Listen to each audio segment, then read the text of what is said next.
E kemi tematikën, për tematikëve shumë përfolura, por këtu të na, po flasim për këtë vendin e vogël 3 km katror të cilën na jetojmë këtu në Shkup, do shta këtë tematikë është për të rritë që udhëzohen nuk e kanë dëgjuar. Talljen, urrejtjen e mjekrës, apo urrejtjen e hijabit, apo urrejtjen e nikabit, apo urrejtjen e selamit. Po foli për kategoritë të njerëzve të cilët i thojnë vetë musliman.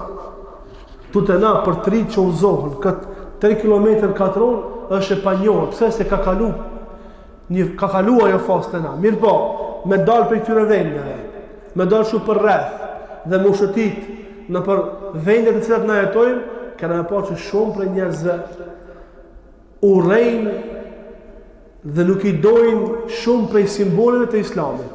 Kur ta shohin një motor me nikab, në veritën. Ai thot vetë musliman, e urrejnë nikabin. E urrejnë nikabin. Vetë i thot musliman, pretendon se është musliman, e urrejnë nikabin. I thot vetë musliman, e urrejnë mjekrën. I thot vetë musliman, e urrejnë selamin, edhe kështu me radhë. Thash për të na, a ka që se ja? Ata që janë më të vjetër se na, gjeneratat e para të ripërtrirjes islamin të vendet tona, e kanë shiju këtë vend. Kur ka dalë me hecë me mjekër në për qashia apo në për qytet, se cilë ka dhonë me gisht.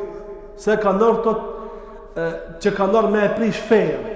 Zbatimi një syni pejgamberi se është konsideruar tek ata se është prishje e fejes.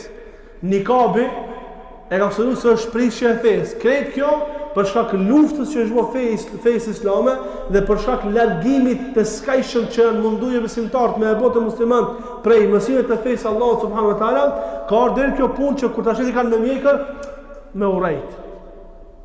Me urrejt, me prish fytyrën, me urrejt, me fol fjalë të ndyta, prej më të ndytave për sunetin e pejgamberit sallallahu alaihi wasallam. Të gjitha këto janë prej kufrit që nxjerrin njeriu prej feje.